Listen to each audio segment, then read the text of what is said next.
Everybody, we are live and direct. It is Conor. It is Brownie. We are in the house. We're here talking Leeds United off the back of a win. Yes, can you hear it at the back of the room? Leeds United have won an away game in the Premier League, and I'm pretty sure the last time we won an away game in the Premier League was probably at Wolverhampton Wanderers, to be honest.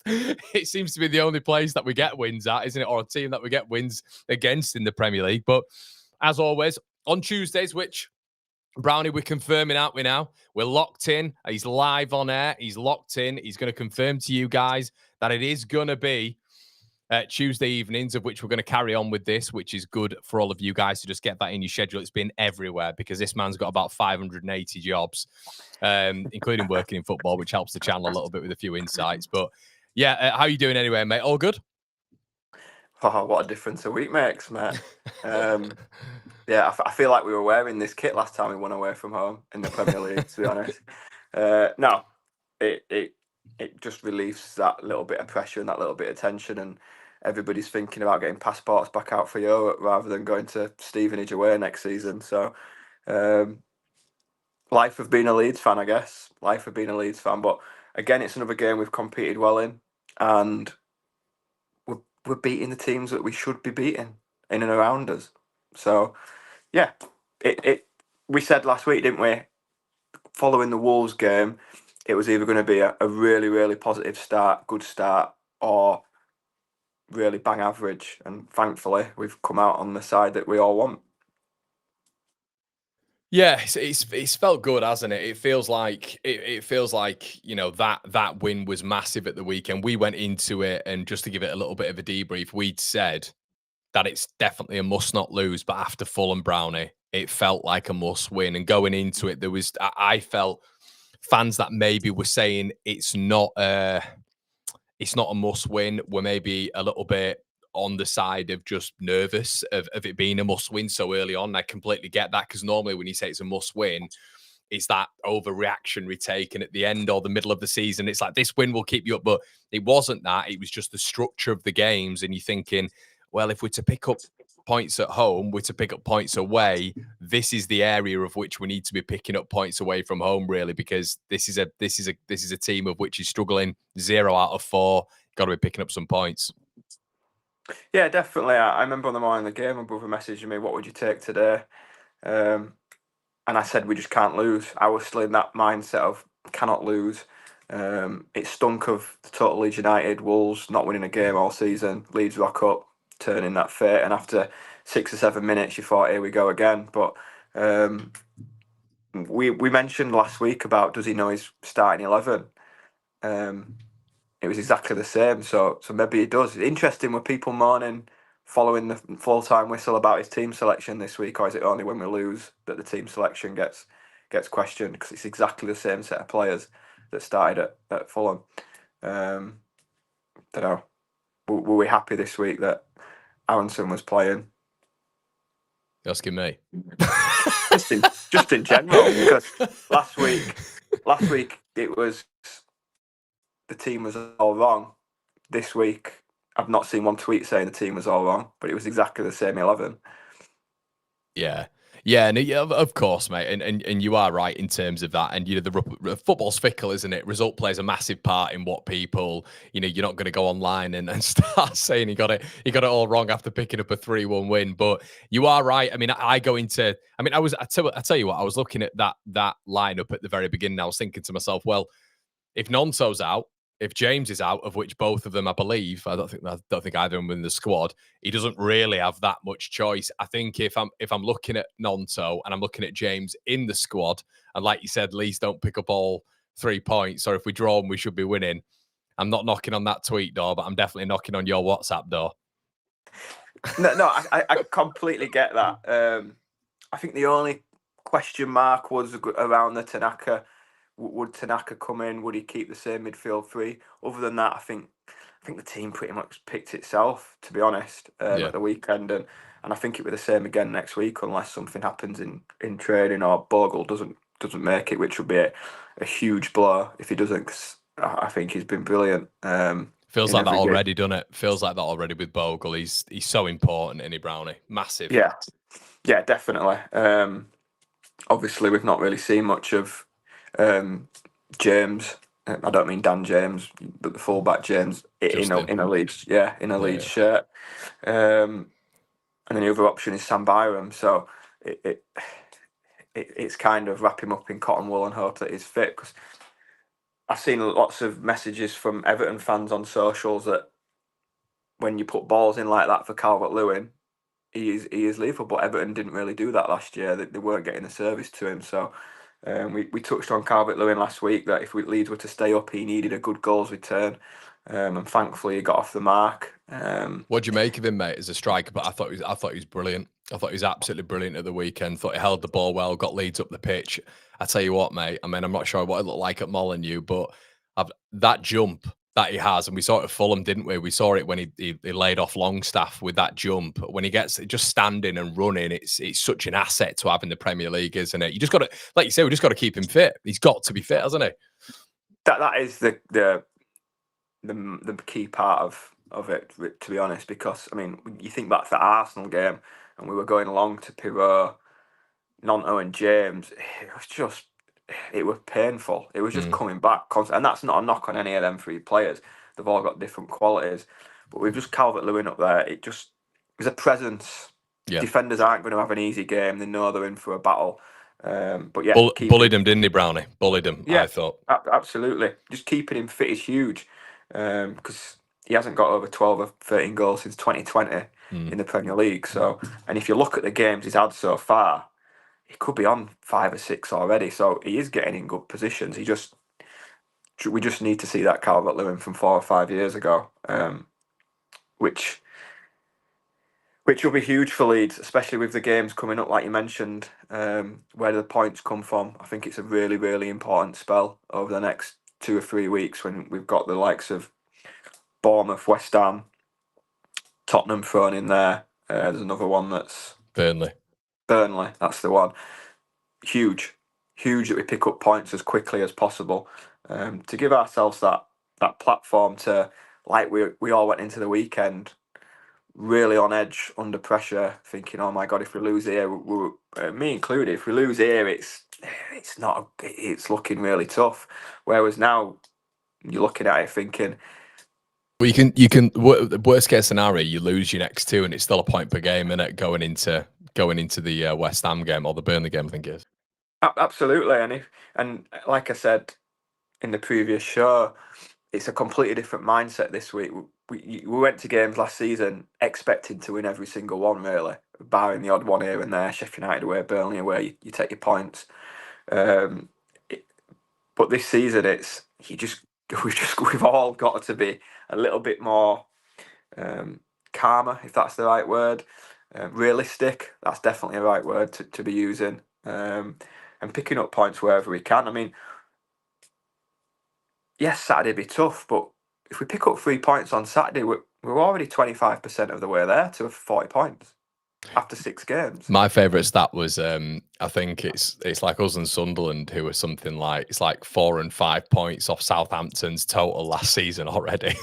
I don't know how true it is because I haven't checked it. It obviously it must be. It was Graham Smith that tweeted it earlier. We've already got the same amount of wins as Southampton in the league last season, which is, I read it and I had to reread it to think, surely not. So if someone can actually check that I've read that right, that Southampton only had 2 wins in the Premier League, it seems mental.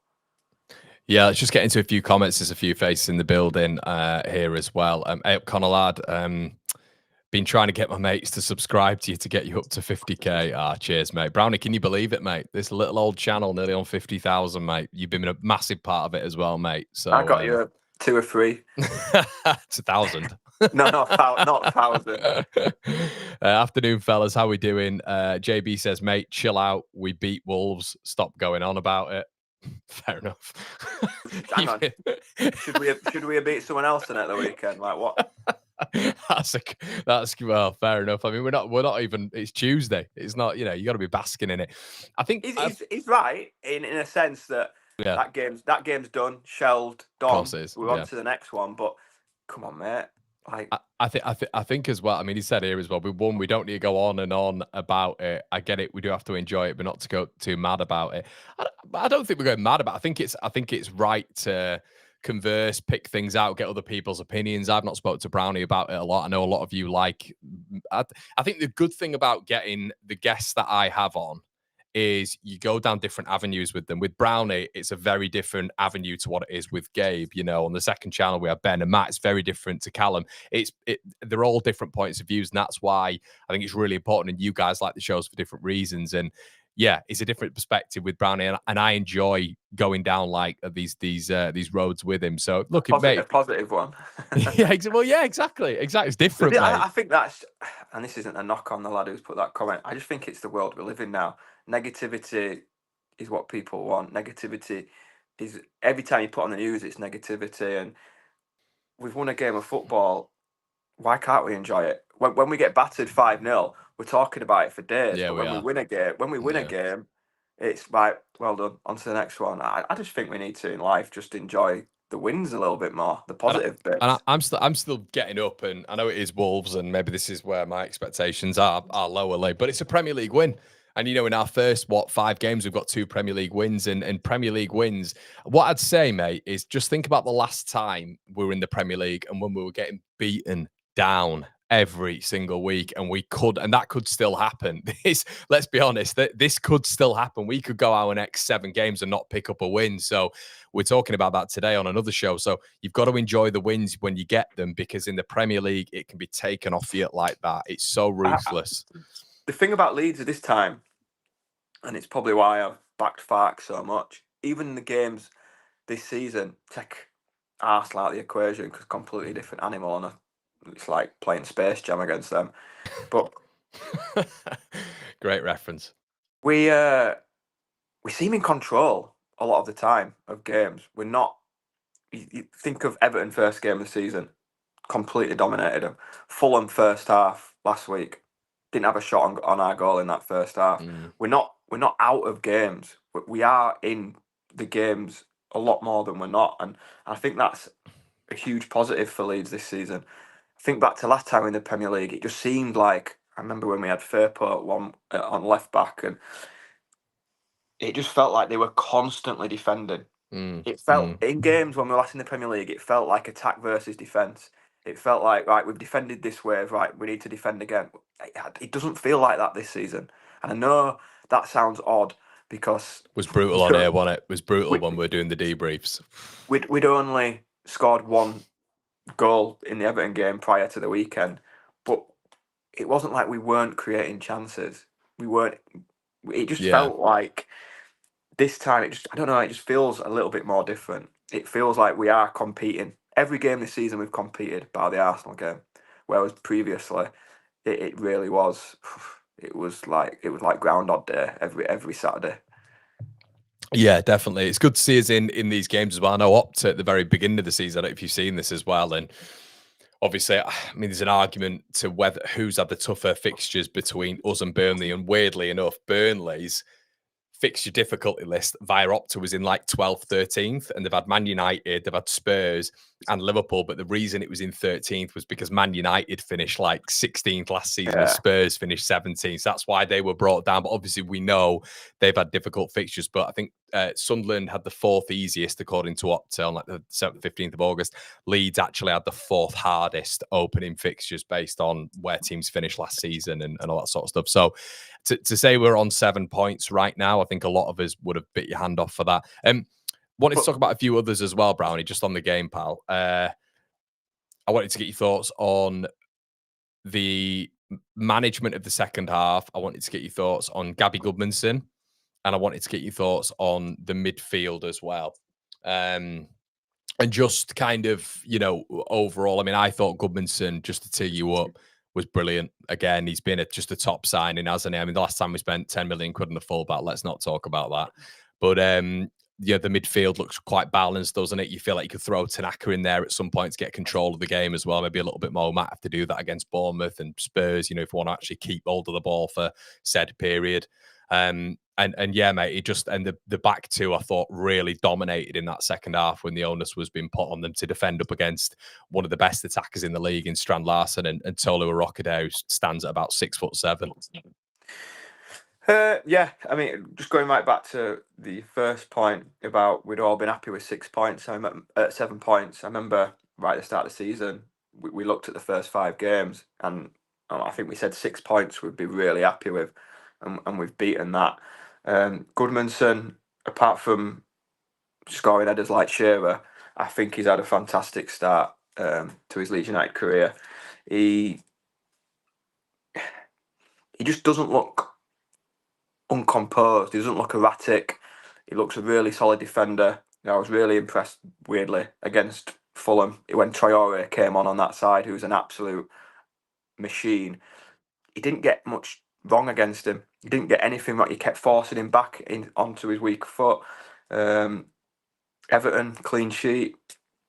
Which was Newcastle, clean sheet. He's been part of a defence where at the start of the season you probably think, crikey, we're going to be conceding goals left, right, and centre again, but he doesn't look like a problem in the team. I don't feel nervous in a 1v1 situation with him.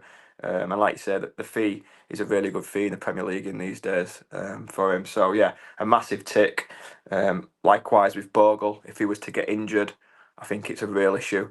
I think that's a good barometer of how well a player is in the team, because if you take him out, are we weaker? And that 100%. Whereas in the midfield, you could maybe, like we lost Ampadu, you've then got to we can go like for like a little bit and not lose too much quality.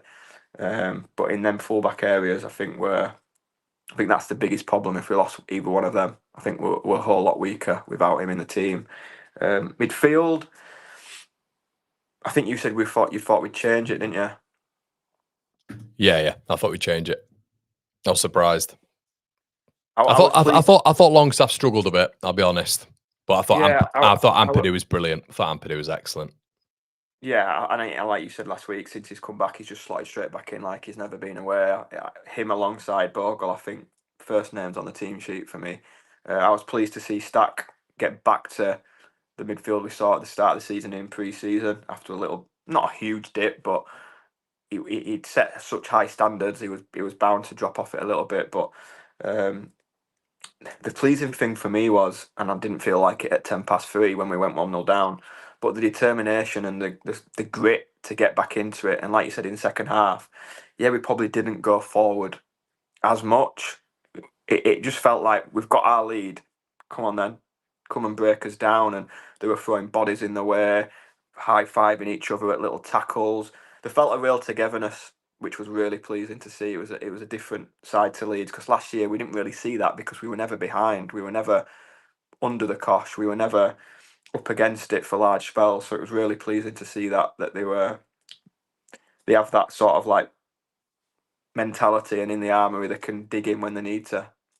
I'm going to throw at you something which there's a little side of me, and you know this side very well, and it's just brewing in the background, and I'm trying to suppress it. I'm just thinking, just go away, because everything's great at the minute. Of course it is, by what we're, relative expectations and all that sort of stuff. Okay, I'm going to throw this at you and don't have too much of a meltdown. Number one, Everton weren't quite, I'm not saying this is my opinion, I'm playing devil's advocate here. Everton, I don't think are the Everton that are playing right now. I don't think there was that much of a cohesion there. They were still good against us. We had to still play, to our highest level to get that 3 points. A lot of people were saying that in my comment section as well. They were saying, look, it's not the Everton that they are now. Okay, point A. Then you kind of look down the fixtures as well, and you think to yourself, Newcastle, that front three, you got Asula up there, Livramento, and Jacob Murphy. Not sort of Voltemada, Isak, Anthony Gordon. Okay, so you can only play what's in front of you, and all the cliches are coming. But then you're kind of looking at Fulham, fair enough, whatever, and that you kind of just validating the wins here that the other teams are getting against us, which isn't fair. But there's just something in the back of my head, and that Wolves side, is there a conversation that Wolves were just hideously bad?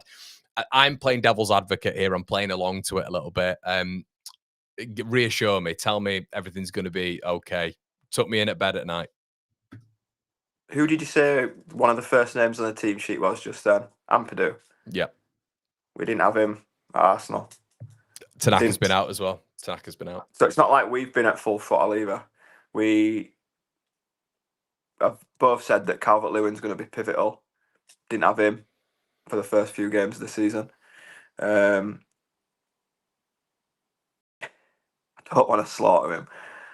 We've had, from what I've seen at the minute, Tyson Fury in net for them first few games.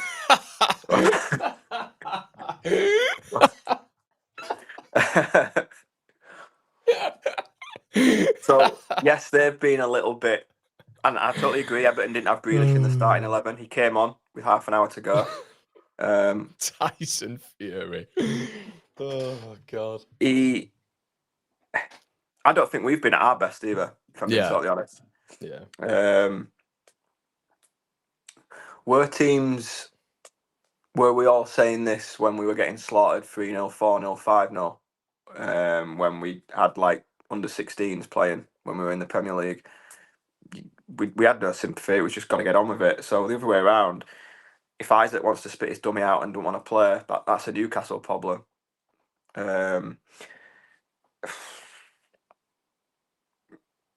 We're further ahead than I thought we would be at this point in the season. And like you say, you can only play what's in front of you. Were Wolves bad? Yeah, I think they were.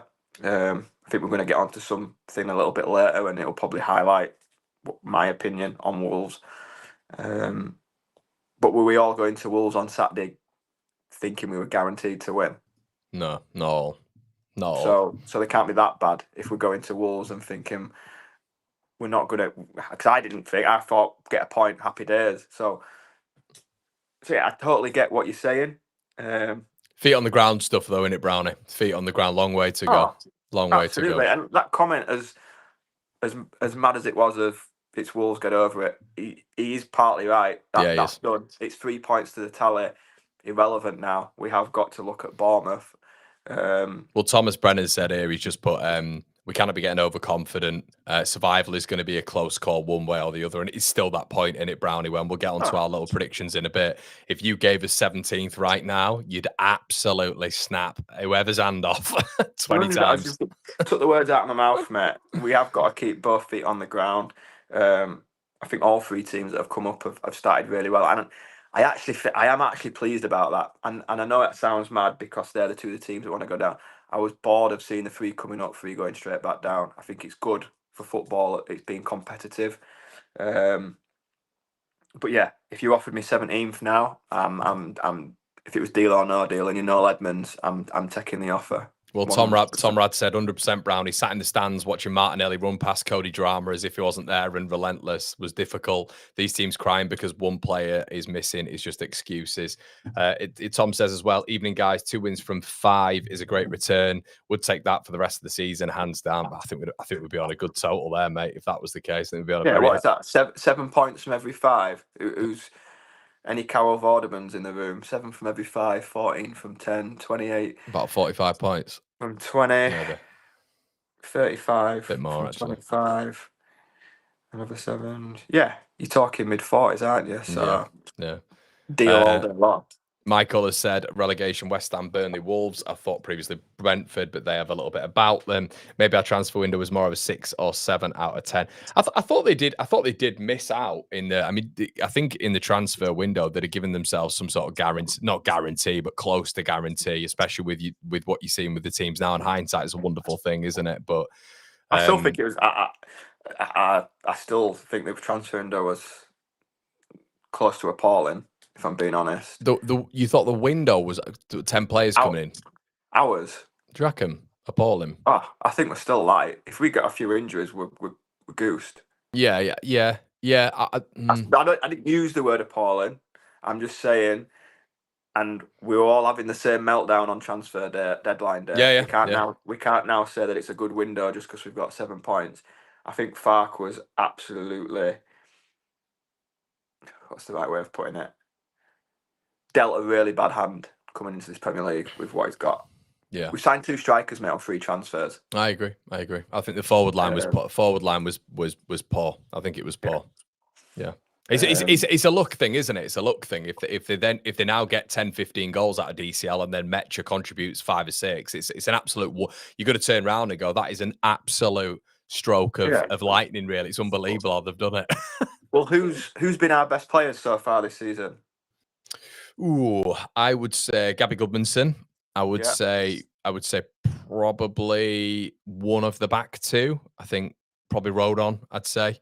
And then Stack. Am I missing anyone? I mean, I'm putting Bogle in that conversation. Of course, Bogle. Don't know. I missed him. I think Ampadu's been really good for us. But if you think of them 10 players that we've signed, you've only named 2.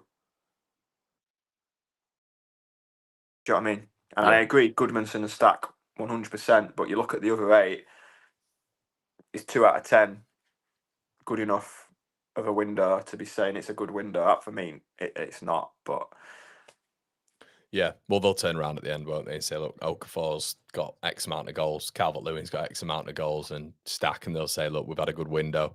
But I tell you, an interesting one is Jakobiel. What? It's crazy, isn't it? I mean, look, it's depth. It's great, fantastic, brilliant.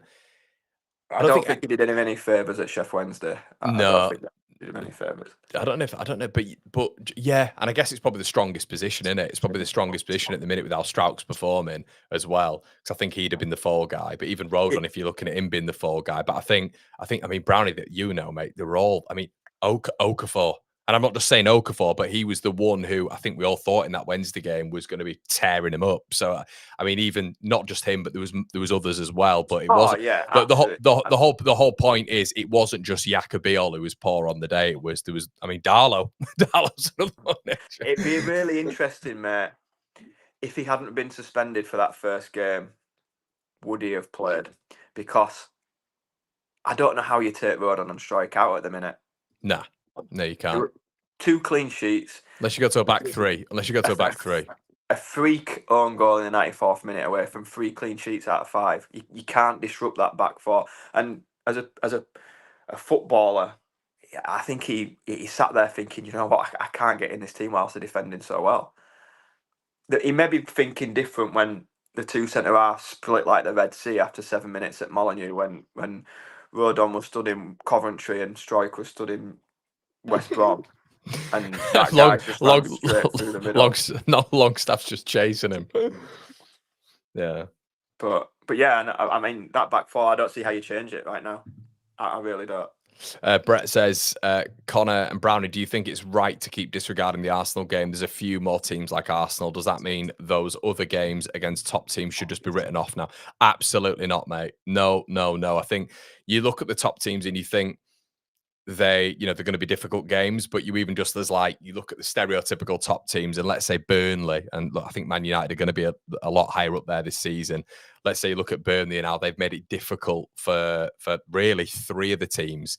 I think we're all very, very aware that Arsenal game was a poor performance. I thought the gaffer got it wrong, but it's always look, when you take a step back and you look at the scoreline, look at the stats, you look at the teams on paper, you think flipping out, but football isn't played on paper. You can make it more difficult for them. I don't think we did that on the day, but I agree, when you're coming up against City, when you're coming up against Liverpool, you have got to be more in the game, I think, than we were against Arsenal. You got to make it more difficult. I'm glad that he's learned from that game, because we haven't seen that front 3 again. So that's one positive. He saw that game and thought we can't do this again, and the next game I think was Newcastle, and I think Metcha started up front in that game. So it was Peru, wasn't it? Forgot it was Peru. Yeah. It was Peru down the middle with James and Nonto. So an early learning curve, maybe a blessing in disguise. Yeah. What I will say is, and you know me, I always try and look at things pragmatically. Another 11 wins, and we stay up. Okay. There's another God knows how many games. I'm not writing them games off. Anything against them top 4 or 5, I see as a bonus. I think there's more than enough games with them teams in the bottom half. There's more than enough opportunities to win 11 games of football. But you know, like, I think there should be a standard as well that we shouldn't be going to every single top team and getting licked. Oh, absolutely. I don't want to be going and getting beat 5-6 by them all again. But we won't be the only team that they do that to. They did it to Forest the week after. Yeah, I've got a feeling with Forest that it might just be the one and done, but they've got a better team than us, of course. But yeah, I get what Brett's saying. I mean, Absolutely, it's got to be. absolutely. There's got to, for me, Brett. And I think there has with Brownie as well. Yeah, that's what he's saying as well. I think there has got to be adaptation, like Dave's just said there. There was a bit of learnings, I think, from the physicality side of things, going with Perri up top and Nonto and James against that Arsenal back line. You're just giving yourself, and we're going route one for points of it as well, and then trying to build out. It was just all over the place. So yeah, hopefully he's learned. We had Groove where Ampadu should be. Like, again, without sounding harsh, that there's no comparison in them. Should we touch on Darlow? Looking all right, isn't he? Old Carl. I think there's a genuine debate whether Perri comes straight back in, and at the minute, like I said with Biol, he can't change that back four. I don't see how he changes him. No, I wouldn't change him. No. I think he's been brilliant, Brownie. I think Wednesday aside, been the Leeds United shirt, maybe that whole game back in the cup just keep him out the cup competitions, basically, with Darlow. Keep him out the cup competitions. But when the pressure's really been there in the league game, like I've mentioned it a few times, mate, coming in when Meslier was doing what he was doing, and we should have ended up on 112 points last season, and we ended up on 100 because of Meslier. If like I always say this, the pressure was still on Carl Darlow. The pressure was still on Carl Darlow to come in and perform at a level up from Ilan Meslier. He did that. He's coming again when the big goalkeepers come in, of which was playing in Europe for Leon last season. He's the big statement signing because he's a goalkeeper as well. We've all wanted that. He comes in, Mellier's been dropped, and you think Darlow's got to come in here and perform. I thought against Fulham, he was brilliant. I thought at the weekend, mate, we're not talking about Dominic Calvert-Lewin as much if Carl Darlow isn't distributing that ball like he's doing it, mate. He's not slicing it. He's not going left. He's not going right. He's not going out of play. It's all to Dominic Calvert-Lewin's head. I thought his handling was good as well. I think he's been brilliant. I think he's been really top draw for Leeds so far. No, I mean, fans don't normally get it wrong. People who go to the games or watch it, however you watch the game, fans don't normally get it wrong. I can't remember a goalkeeper having a chance since Nigel Martin and Paul Robinson. What'd you say, a chant? Yeah. Yeah. A chant. Carl Darlow's got one, so he's come in and done something right. And I'm not saying you need to be picked because you've got a chant. What I'm saying is, since Nigel Martin and Paul Robinson, good God, have we had some bad goalkeepers, which fans haven't just ever taken to. And yeah, I don't see how Perri gets straight back in. I really don't. Yeah, I think the interesting part of it as well is when you're comparing the goalkeepers. I think we're seeing how kicking is such a massive part of the game nowadays as well. And Darlow's almost like an old head, but he's a bit of a modern keeper as well. I think he's very decent with his feet, even under a press. He rarely gets sort of caught out. He makes the right decisions. I think fans were a little bit like that with Lucas Perri immediately. I know me and you spoke on here, and you looked at him and you went, "Ooh," but then you thought, "Okay, he can bowl it out, brilliant," but kicking that Arsenal game, he's slicing it here, there, and everywhere. He's pressured a little bit, and it's not, lambasting him here whatsoever.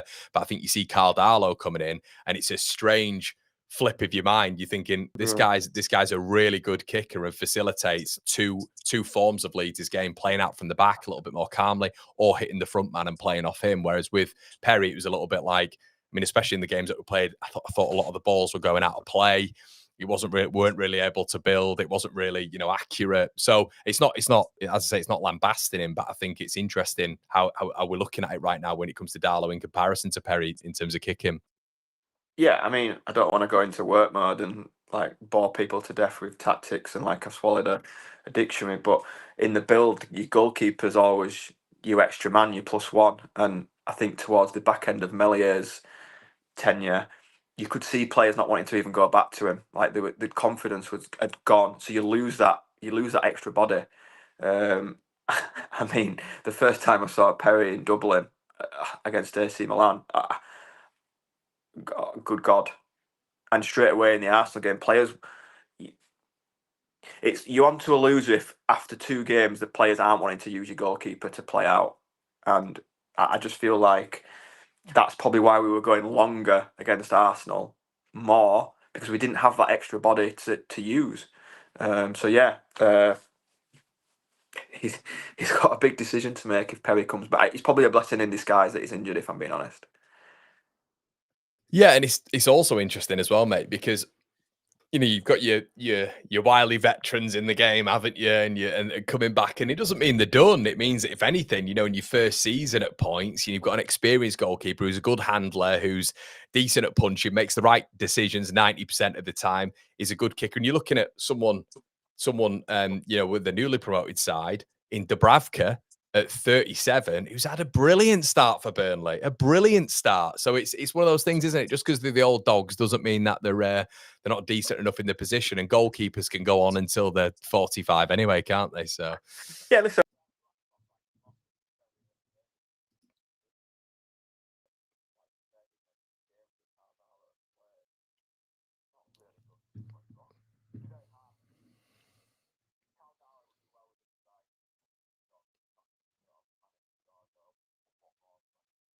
2 away games as well, mate. A lot of pressure on away games, aren't they? So, I tell you what, should we move into the? We're about 36 minutes in now, mate. We'll finish off. What we've done is, I thought it'd be a good idea, Matt SB. If you're still in the building, mate, shout out for this idea, even though I told you about it. But I don't know if you saw this last night, Brownie, but Riley's just got on screen passing Connor. Gabe had a gripe with me last night because I was saying kicking instead of passing.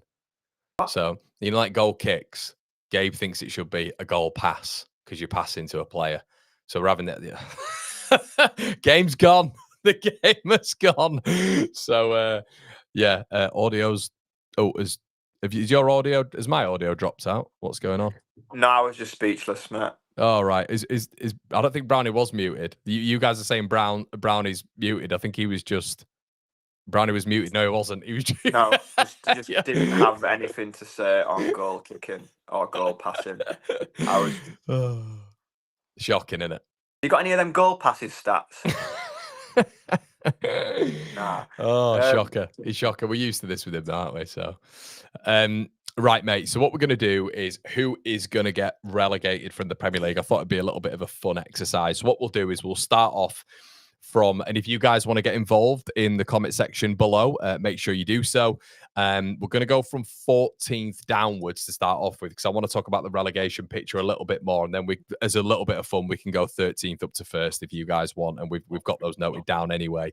So we'll start from 14th down. Let us know in the comment section below what you guys think, position by position, and we'll get going. So, Brownie, your final Premier League predictions as of the 23rd of September, and I'm sure we'll revisit them, mate, but we'll go 14th first. So, guys, 14th in the comment section. 14th, I'm going Forest.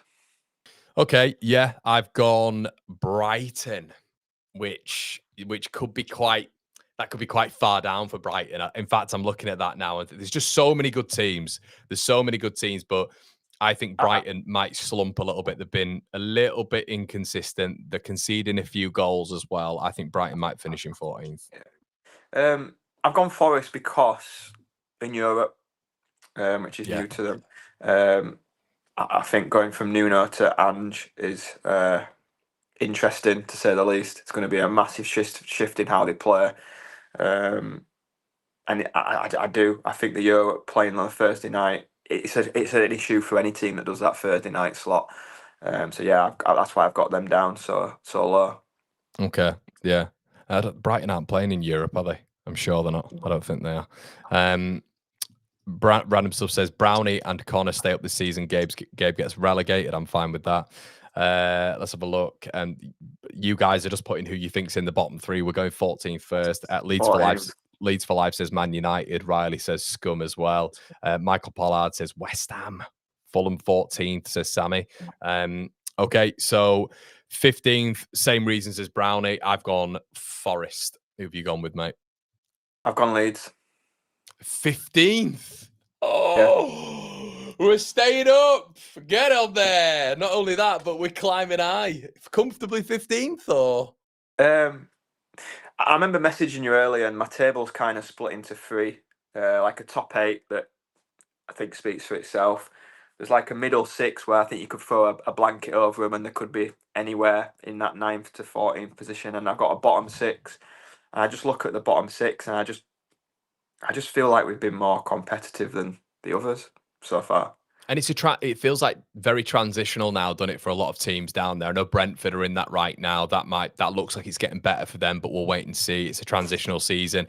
West Ham, Wolves, other teams like that. Now, I'm going to put this to you before we get a little bit further down and before we go into 16th.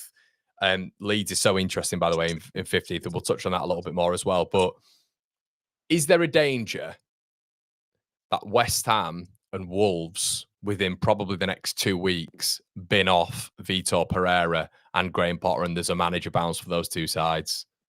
I can't see them binning off Vitor Pereira. They've just given him a new deal. So it'd be the most ridiculous. Yeah. Don't mean anything nowadays, though, does it, Brownie? I don't think these contracts, I don't think they mean that much. Not really with the way PSR's done, because you can lengthen the wages and stuff like that. But Potter definitely. Is that a worry for you then? A new manager coming in? No, because I've got his 15th. Fair enough.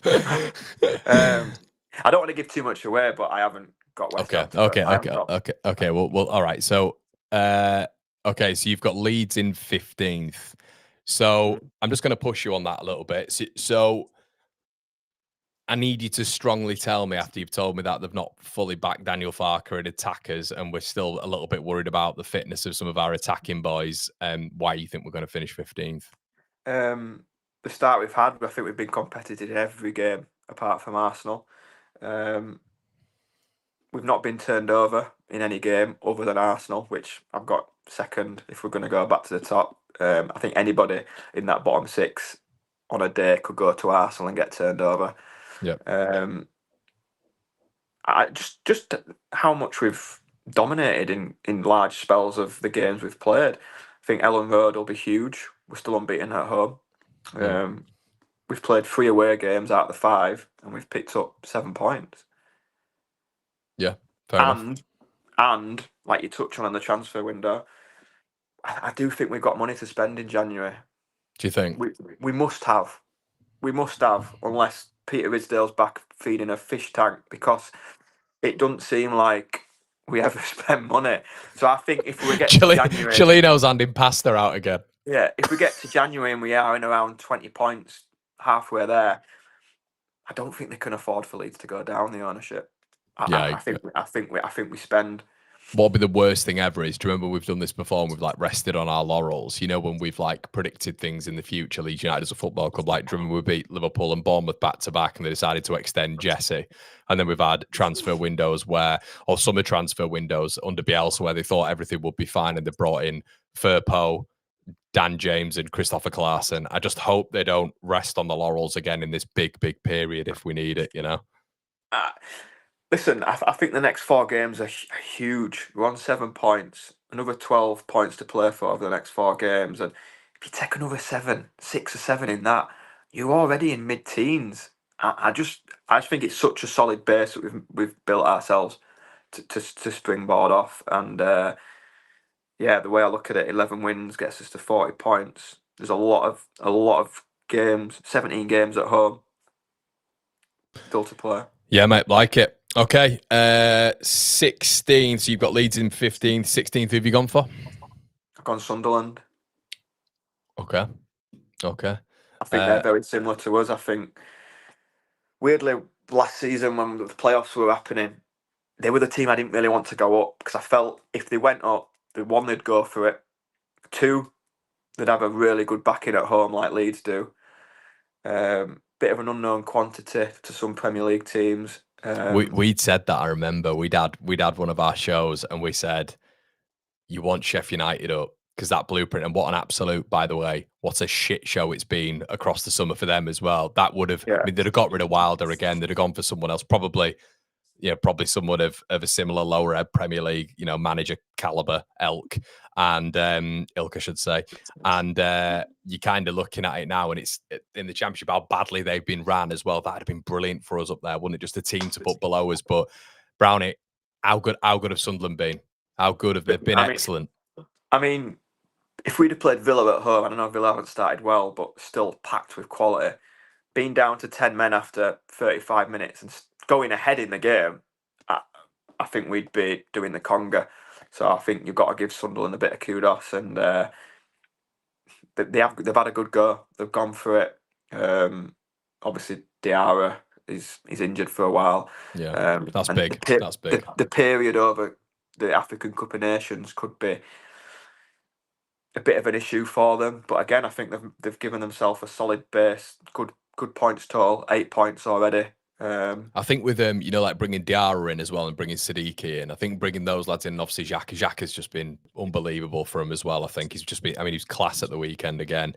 And I just think if they fall back on like Dan Neil, who they had in the Championship, and Chris Rigg, I think in Sunderland's mind, they're probably thinking to themselves, they probably prepared for AFCON and thought, well, these boys can make that step up if they're still in and around the place. Like you've got your Tri-Hume, who I know is playing every week at right back. But when you look at that central midfield, they'll have probably been preparing for AFCON. And within the ranks at Sunderland, they'll probably be thinking, well, okay, when those two go, they'll give us enough. But when they go, we've got that buffer of these two players coming in who are top Championship players. Yeah. I mean, I look at Leeds and Sunderland, and both of them 10 wins and you're fine. And you can make an argument for them two teams getting 10 wins in the next 33 games. It's a third of the games left they've got to win. Yeah. I think when you're a newly promoted team, the start's massive for them, and I think they've both made such good starts. Yeah, good stuff. Right, 16th, I've gone Leeds. I've gone Leeds in 16th. I think I wanted to give it a bit of time. I'd said before that I'm just not sure we've got enough to finish maybe above 18th. I didn't know if we had enough quality. I didn't know if just being defensively good was going to be enough. I think I said this before Newcastle, but I think I've seen enough, and I've seen problems with other teams and gaps in other teams where I'm thinking to myself, I think Leeds might just have enough. I think. So I'm going Leeds in 16th. Yeah, I think you look at the other clubs that we're probably going to get on, there's a lot more turmoil at the other clubs. I just think we've been so competitive in comparison to other teams around us. Yeah, definitely. Didn't expect that from me, did you? 16th. No. 16th. Let's have a look. Sunderland have been great, but you've got to look at who they've played so far. They've not played Arsenal yet. Very true. I think it's fair to say with Sunderland, I think they're going to give a lot of teams a lot of tough games, I think. And I think that's what we've seen so far with Sunderland. They're resilient and they're quite a quick team as well. I think they are going to give a lot of teams a real good game. It is a good point. And Sunderland, I did put a little bit of a question. I think it's very heavily dependent on, and are similar with Leeds, key players staying fit, which you can never predict. And we play them in AFCON, by the way. We play them in that AFCON period. Home form staying as it is. But yeah, I just think both teams backed massively at home. I can just see them both picking wins up at home. I really can. Yeah, me too. So 16th, so we've gone, have you gone 16th as well, or have I gone 16th? I can't remember. Both done 16. I gone Sunderland 16. All right, I've done 17 now. Okay, yeah, 17th, I've gone Sunderland. So yeah, self-explanatory. I think Sunderland will stay up. I've dropped them down a position. I thought initially they'd finish in 16th, but I just think maybe this Diarra injury is going to be a little bit of a heavier one for them. I think he's probably been their best player so far. I do think AFCON and the younger players might be a slight issue, but it's not even an issue, is it, for Christ's sake? You're staying in the Premier League on my predictions. It's not an issue at all. I think they'll go again as well in January. That looks like they've got enough wiggle room on PSR, Brownie. I think Leeds and Sunderland are going to be the two teams, and I'll give it away pretty obviously, that are going to be remaining in the Premier League this window as promoted sides. Yeah, I agree. 17th, I've gone and I toyed with 17 and 18, but I just can't picture them going down. I've gone West Ham, 17th. That's a massive shout. That's a massive shout. I think the Graham Potter thing, I think you're right. I think he goes pretty quickly. Who comes in, I don't know, obviously, but... Talk of Bilic. But they've said Nuno as well. Nuno's 2-1 on. I just think with West Ham, they've got players that the other three below them haven't. Like a Bowen can just turn a game on its head. Paqueta as well. Paqueta's another one, isn't he? I mean, they went to Forest a couple of weeks ago and won 3-0. Callum Wilson will chip in with goals. Somerville. I just think they've got enough to stay up. And when you talk of January and players, it's an attractive club. They're in London, so if they need to spend the 4 teams that are left, you're going to West Ham over the other 3. So if they're in a hole and they need to spend, I think they get out of trouble. Just. Yeah, mine's very dependent on what they do. I think if they get Bilic, and this could be, I mean, they're a very short-term club. It feels West Ham, and that could work for them. If they keep hold of Potter for too much longer, because I think there's serious problems now between Sullivan and the fan base. He doesn't seem to give an shit about them, or they're all protesting about him. It's been 15 years now. Feels very almost Glazer-esque in terms of them trying to set themselves away from the fans and building this new stadium, and it just being absolutely toxic. If they keep hold of him, I think there's going to be more problems. I think there's going to be a lot more beatings in there. I think this could be the time for West Ham.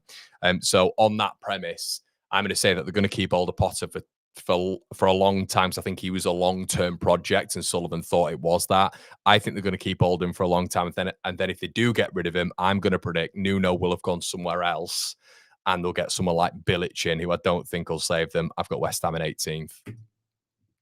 So who's 17th?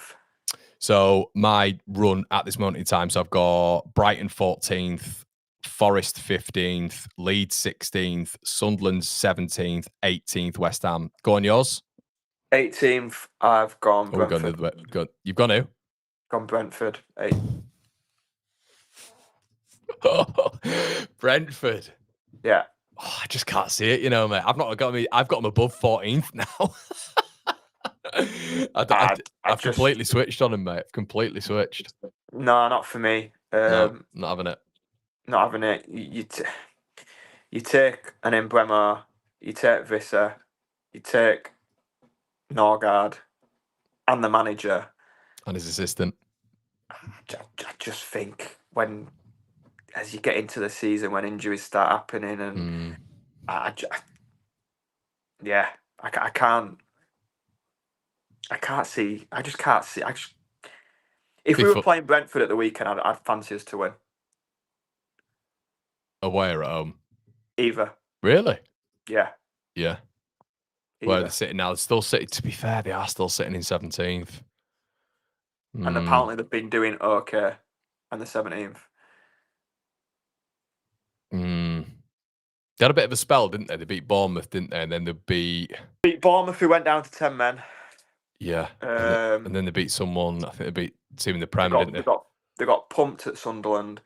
Lost at Fulham. Fulham. Yeah. I just don't see any.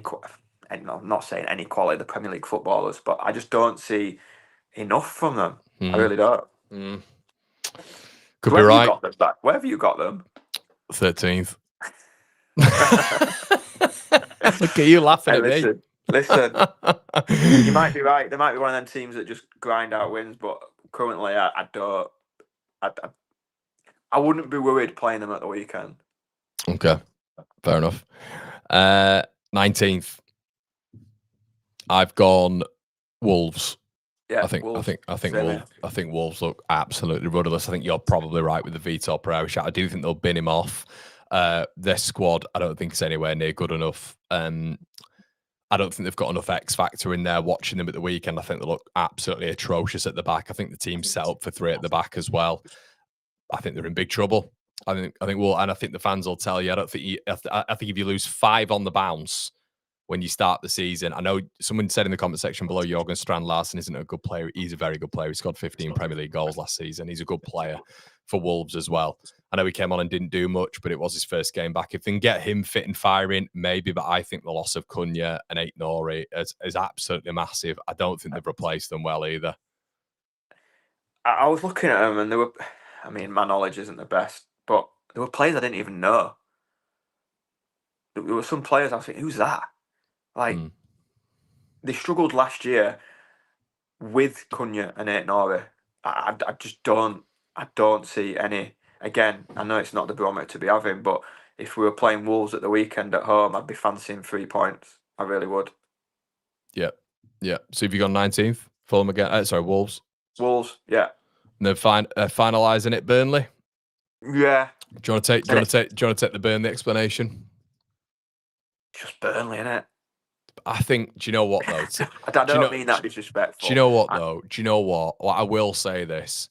I think in the games of which they've looked like they can win or they can get something from, Forest and Sunderland, they were the better team against Sunderland. A much better team against Sunderland, I thought, anyway. Watch the full game. I thought they were a better team.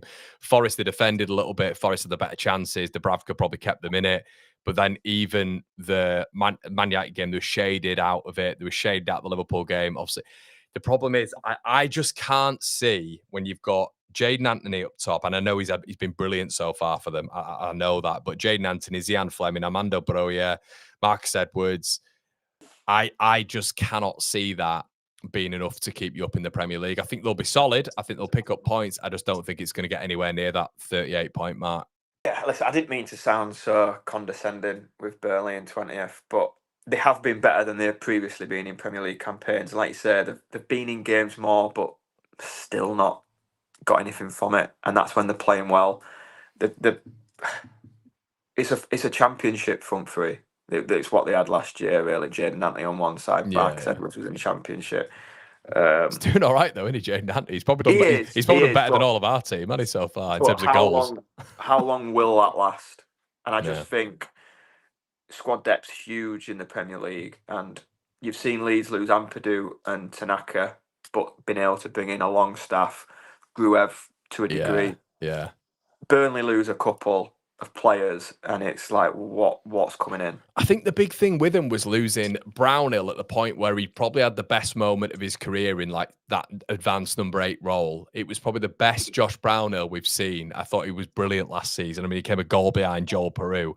I think at that point, and it was really difficult for them because he wanted an astronomical amount of money, and he's gone to Saudi now, and that's its own conversation. But I think keeping hold of him would have been massive, because I've always thought Brownhill hasn't been able to bridge the gap, but he's always played a little bit deeper. I thought when he played in that advanced role, he was brilliant. So I thought if they'd have kept hold of him, maybe, but it's just not enough, I don't think. If you look at Burnley, they've lost Trafford, and replaced with Dubravka. Like, listen, I'm not knocking him as keeper, but he's got weaker. Yeah. Egan Riley. Yeah. The centre half went to play in France. Yeah. They've lost Brownhill. That's your spine from the Championship gone, and I don't think it's any better. So, listen, they've had a better start than I thought they would have done. They've had some tough games as well. Shaz said, but our attack isn't any better, and they've scored more goals than us. Our attack isn't better. So name me their 3. I would say it's probably on its best day, maybe Armando Broja. I would say Jadon Anthony and maybe Lyle Foster up there. I don't think they play 3. I think they play 4-2-3-1. So let's go Okafor, Anthony. Who's he going? Yeah, statistically, you'd say Anthony, but I think Okafor's a better player, to be honest. Right. I would say. So anyway. Then you go Calvert-Lewin, or who do you say, Lyle Foster? Yeah. Who's he going with? I'm not answering. Who's that leave on the other side? You've got Anonto, James, Aronson, or is it Marcus Edwards, you said? Yeah, probably. Yeah, and I think as well, it's difficult to judge right now. You got to judge after maybe 10, 15 games, and I think Leeds' attack will probably be a little bit more potent than that as well. Listen, it could be a good. Let's do it. Five games from now, we'll get up our predictions, and we'll see where these teams are sitting. Vega's gone absolutely mental. Love it.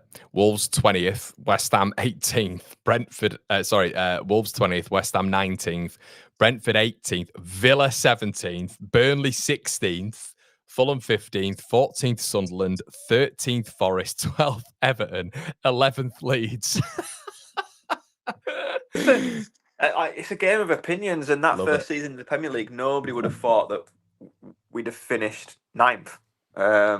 Chris makes a good point as well. We've only had DCL and Okafor for 2 games, and I would argue as well, Chris, on the back of that, I don't think we've seen that front three of, and I think me and you've spoken about it before. I know you're warming a little bit to Aronson right now, but I think Nonto, Okafor, and Dominic Calvert-Lewin, I'd love to see that as a three with obviously Bogle and Goodmanson just in behind. I think that as a sort of structure going forward, seeing that for like 15 games would be nice. I think we can only get better because we haven't seen that front line too often. Which, if we can only get better, we've took 7 points from 5 games. That like I said, that's a really good springboard platform to build off. I think if you asked everybody for the bottom 6, I think everybody would be pretty similar. So I've got Leeds, Sunderland, West Ham, Brentford, Wolves, Burnley. I don't think there'll be too many dissimilarities to that. I think everybody would be pretty. It'd be free. I'll put it another way. It's 3 from then 6 for me. Yeah, defo. Right, mate. Well, we've ran over an hour. Can you believe it? Guys, I hope you've enjoyed this. If you're watching this on the replay, I'll leave you a few timestamps so you can just, chapters, so you can follow it a little bit. But do us a favor, we're trying to get to 50k. Subscribe if you haven't already. Check out the big man on the other side on his social medias. It's Brownie with a capital B _89. And we'll be back next week with White Noise. We've got a schedule. It'll be back on Tuesday at around about 7 p.m. Guys, thank you so much. It's been an absolute pleasure. Leave your